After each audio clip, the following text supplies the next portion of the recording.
परम श्रद्धेय स्वामी जी, परम आदरणीय श्री देवर साहब, परम आदरणीय पुस्तकाल जी गणवी सर, आदरणीय श्री देवर साहब, आकंदानी सर, नारायण जी गौरव सर, आदरणीय डॉक्टर सुरंदान, मतलब मैं सगड़ा मंच में यानी सभी की सभी ये जितनी विभूतियाँ यहाँ बैठी है मेरे लिए आदरणीय है, श्रद्धेय है, इसलिए मैं इनका नाम उल्लेख नहीं करूँ तो मेरी एक दृष्टता होगी, समय इसमें अगर जाया हो तो मैं आदरणीय लखव साहब का हृदय से आभारी हूँ कि आपने मुझे उमरजान की लालच पर अपनी संक्षिप्त में बात कहने का ये जो सुबह अवसर प्रदान किया, आप सबसे मुखातिब होने का, आप सबसे आप तक मेरी बात पहुंचाने का जो ये सबक अवसर दिया उसके लिए भी मैं हृदय से आभारी हूँ।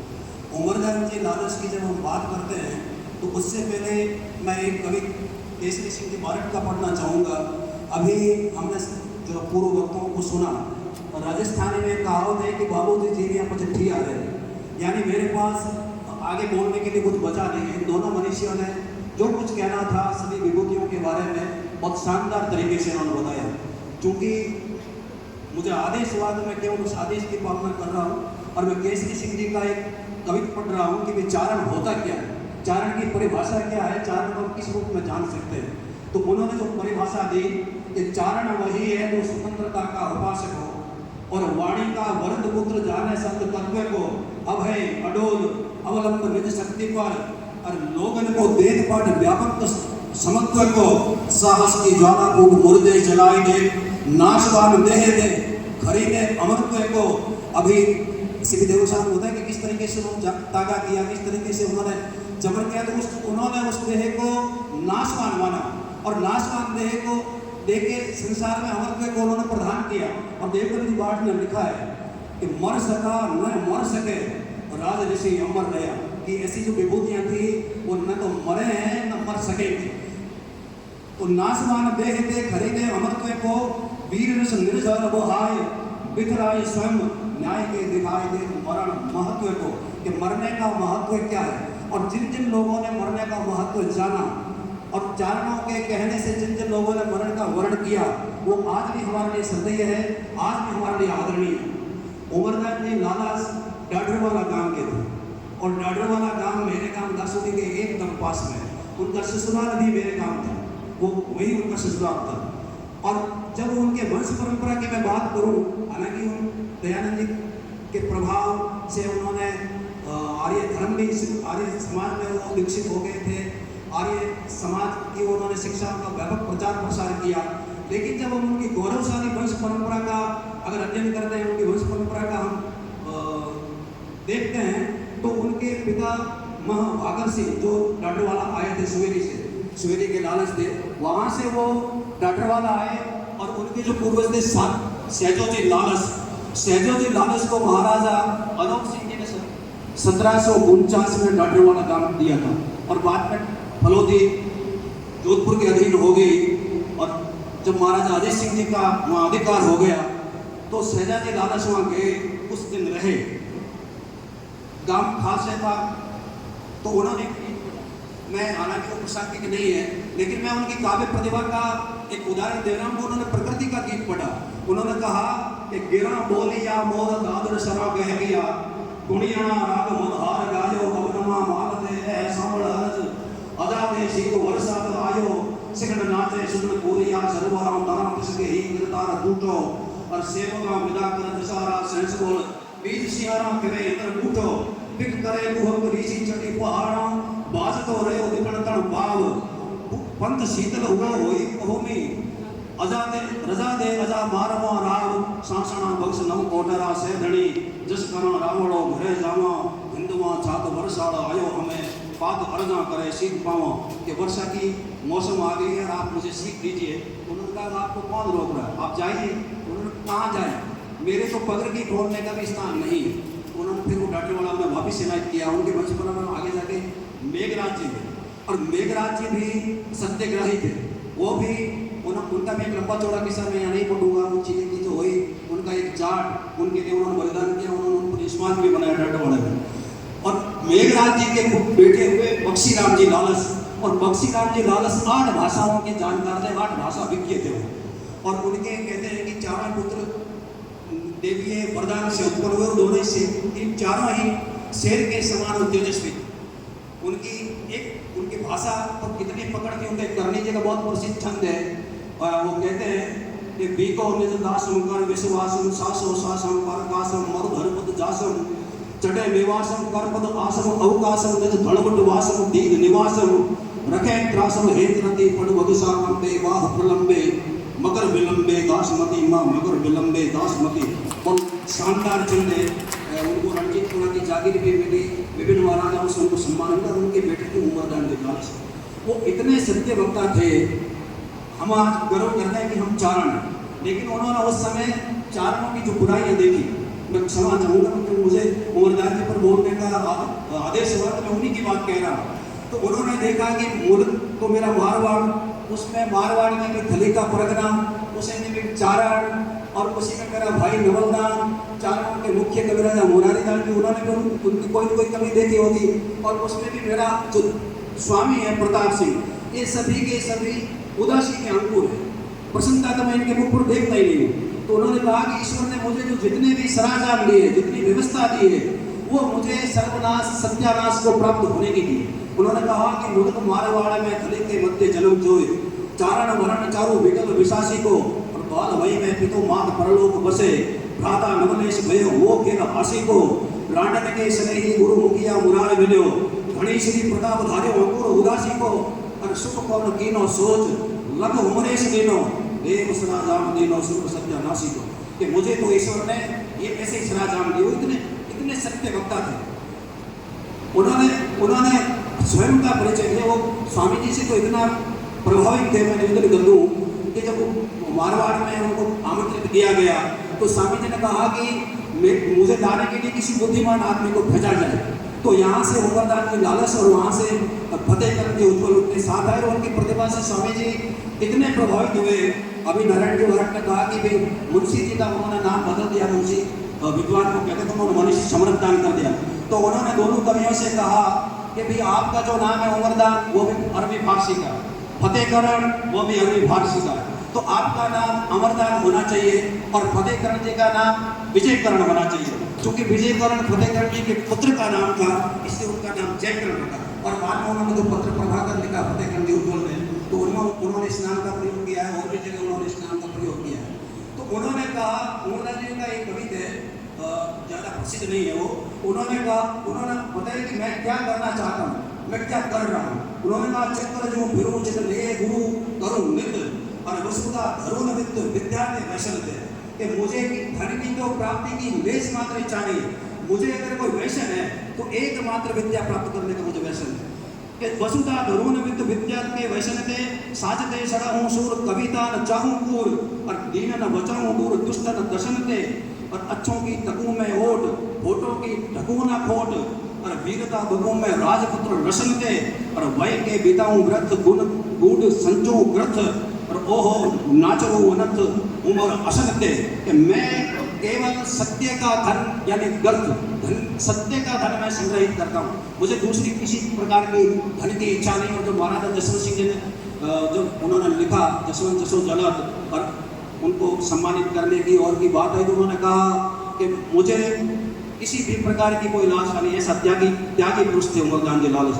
उन्होंने कहा घुमाए लठ लठ जाम हाँ फिरा घुमा घुमा, कि मुझे तो मारवाड़ में मेरी बात कहने में किसी भी प्रकार की कोई रुकावट बाधा नहीं आनी चाहिए, मुझे तो आप इतना दीजिए। और जब उन पर ये आरोप लगे कि उन्होंने संतों को भूंडा है, और उन्होंने विभिन्न बुराइयों को उस पर उन्होंने चित्रण किया है, या उन्होंने उस पर किया है, तो उमरदान जी ने स्पष्ट शब्दों में कहा कि मुझे आपके सर्टिफिकेट की, आपके प्रमाण पत्र की आवश्यकता नहीं है। आप मुझे जो समझना चाहे वो समझ लें। उन्होंने कहा कि भाई,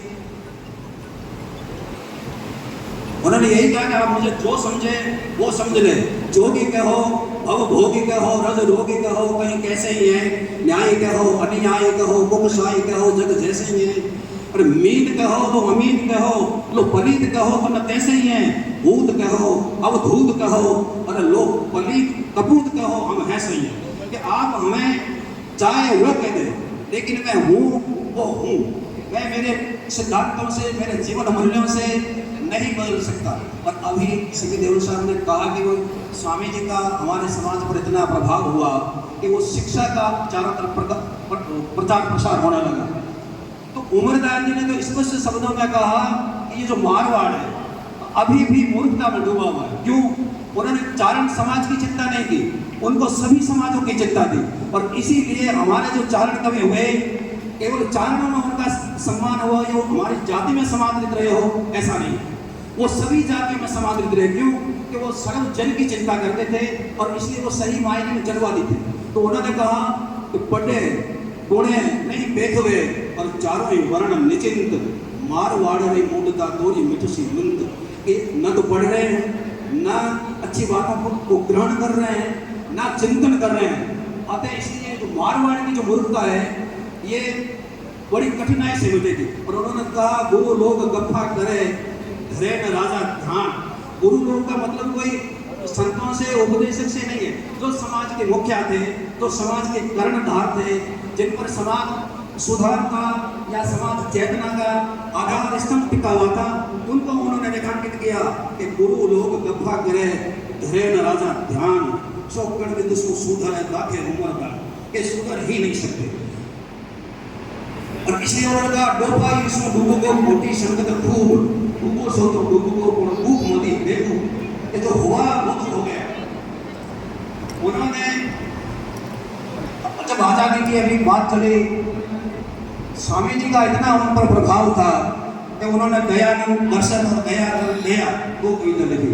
और उन्होंने कहा अंत आषाढ़ दयानंद आए, कि यानी जितने महीने थे, जिन जिन महीनों में जिन जिन संतों के पास, जिन जिन उपदेशकों के पास, जिन जिन समाज सुधारकों के पास मैं कुछ न कुछ सीखने के लिए गया, तो उन्होंने यही कहा कि रामदास हरि रामदास रे बाड़े गोदा बढ़िया है और जठी कथी नु करने चुरड़ा किल कावण बड़बड़िया है। लेकिन आखिर में उन्होंने कहा अंत आषाढ़ दयानंद है, कि अंत में यह आषाढ़ के रूप में दयानंद आया।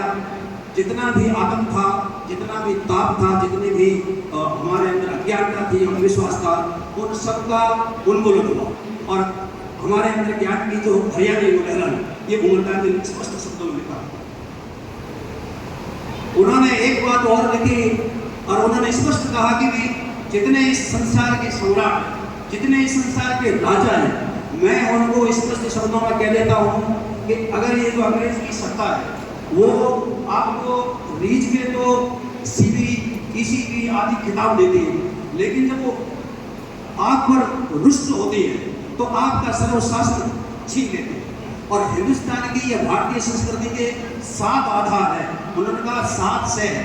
उन्होंने कहा सूर यानी सत्यवाद, जो सत्यवादी है वो सुरभि यानी काल, स्वतंत्रता, सुदृढ़ और साहस, ये हमारे भारतीय संस्कृति के 7 आधार स्तंभ है। लेकिन अंग्रेजों ने समझ लिया कि जब तक हिंदुस्तान में 7 शिकारों की प्रबलता रहेगी, प्रखरता रहेगी, हम सही मायने में इस देश को गुलाम नहीं कर सकते। तो उन्होंने उसी 7 शिकारों को डकारा, यानी डाकने के रूप में उन्होंने डकार लिया। और डाकने के काटे का कोई मंत्र भी नहीं होता। तो उन्होंने कहा कि या जगत, उन्होंने अंग्रेजी सत्ता को डाकन की संज्ञा दी और डाकन अपने सबसे प्रिय का कालजा निकालते हैं। जो जो उनको प्रिय होते हैं डाकन उन्हीं का कालजा निकालते होती है, डाकन नहीं होती है, वो तो गलत बात है। लेकिन हमारे साहित्य में सब उल्लेख आता है कि जो जिन डाकिनी को जितना प्रिय होता है वो उसी को नजर लगाती, उसी का कलेजा निकालते। तो तत्कालीन शासक द्वारा, तत्कालीन जो लोग थे जिन पर सत्ता और उनका जो शासन अधिकार था, वो सभी के सभी अंग्रेजों के प्रिय थे और सबसे ज्यादा नुकसान उन्होंने उनको पहुंचाया। तो उन्होंने लिखा कि या जग के सम्राट सम्राट को भागत हूँ जो यथार्थ भाषण, मैं झूठा नहीं कह रहा, मैं यथार्थ कह रहा हूँ कि या जग के सम्राट सम्राट की भागत हूँ जो यथार्थ भाषण, रीझ के देते हैं सीधी किताबों, खींचते लेते हैं सबको सुशासन, सूर सती सूर धीर स्वतंत्रता और सुदृढ़ सूरमा साकन, श्री सरकार वकार ब्रिटेनिया, 7 सकार डकार की डाकन। ये डाकन आई और इन 7 सकारों को डकार गई, यानी डकार भी ली नहीं, वैसे निकल गई। उन्होंने सदाचार पर जोर दिया। सदाचार, जो लोग सदाचारी होते हैं, जिनका चरित्र दृढ़ होता है, वही समाज सुधार में आगे बनते हैं, वही देश के लिए काम करते हैं, दुराचारी अनाचारी, उनसे कुछ नहीं होता। तो उन्होंने कहा अखंड, ये भी स्वामी जी के भी प्रभाव है, दयानंद जी का। उन्होंने कहा कि अखंड ब्रह्मचर्य के शिखंड खंड लाज के, और सभी ही हमीर से गंभीर भीग गजते, प्रचंड बाहु दंड के भये प्रचंड पिंड में, और घमंड को घटाए दे मिले बस घुमंड में। उचाट काट अन्य वाट देज वाट में बहे, निराट काट घाट की नहीं सम्राट की सहे, और विठोर बाहु दंड को उदंड ठोरते रहे, और विधोर अस्त्र शस्त्र घाट काट भोरते रहे। एक में तो लोग यही कहा, उनकी जितनी कविताएं हैं आज तक अमरनाथ जी को समाज सुधार के रूप में पढ़ते हैं कि उन्होंने समाज के सुधार में अग्रगामी होके उन्होंने कार्य किया। लेकिन उन्होंने जितना आजादी के लिए कार्य किया, उन्होंने सही सही शब्दों में आजादी के लिए लिखा। उन्होंने दयानंद जी के देह को लिखते हैं कि कुल को वह स्वाधीन के हम चारण हैं, वो तो हमेशा से स्वाधीन प्रकृति के रहे हैं, लेकिन अभी मैं ठग के अधीन हो गया, ठग हो गया।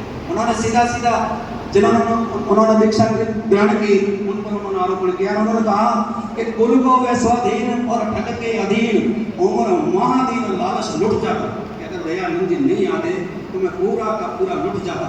और मैं जो अंत आसार दयानंद आया, उन्होंने कहा कि अंत आसार दयानंद आयो, छोड़े ध्यान घुमन भुलचायो, और सांगण हरिकर सुख सरसायो, भादो इमरत जड़ वर्षायो, वह व्याख्यान घोड़ो घोड़ वाला, और नील निवाण ताल ताड़ा, और बड़े प्रेम घर घर प्रणाड़ा, जुगती जड़ मोटी इस द्वारा।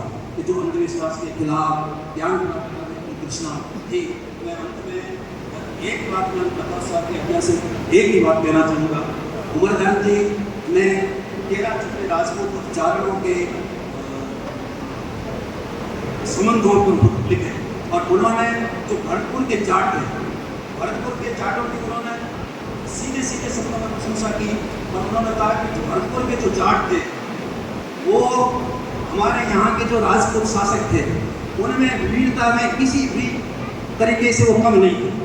लेकिन उनके पास एक ही उनको घाटा था कि उनके पास चारण, और जब चारण नहीं थे तो उनकी वीरता का, उनकी स्वतंत्रता प्रेम का प्रचार और प्रसार नहीं हो सका। उनके पास वहाँ के जो स्थानीय गायक थे कुछ जातियों के, और उन्होंने हालांकि उनकी बहुत प्रशंसा की, लेकिन उमरदास जी ने कहा कि इतने जबरदस्त वीर, इतने अदम्य साहसी, वो हमेशा ही इतिहास में जाट के छोड़े कहलाते रहे। ये कितना बड़ा दुर्भाग्य है हमारा। तो इतने बड़े साहसी, स्वतंत्रता के उपासक, मुगलों के घोर विरोधी, और हमेशा जाटों के छोड़े कहलाते रहे।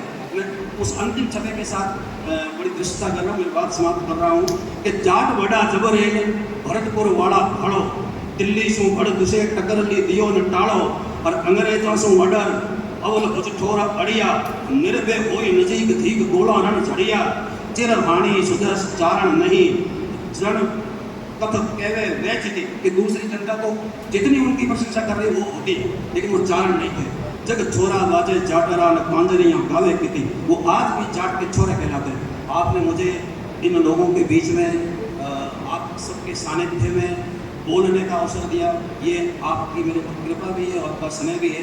मैं आपको भी सब नमन करता हूँ। आप सभी ने मुझे जैसा मैं बोला आपने सुना, मैं आप सभी को भी दंडवत प्रणाम करता हूँ, नमन।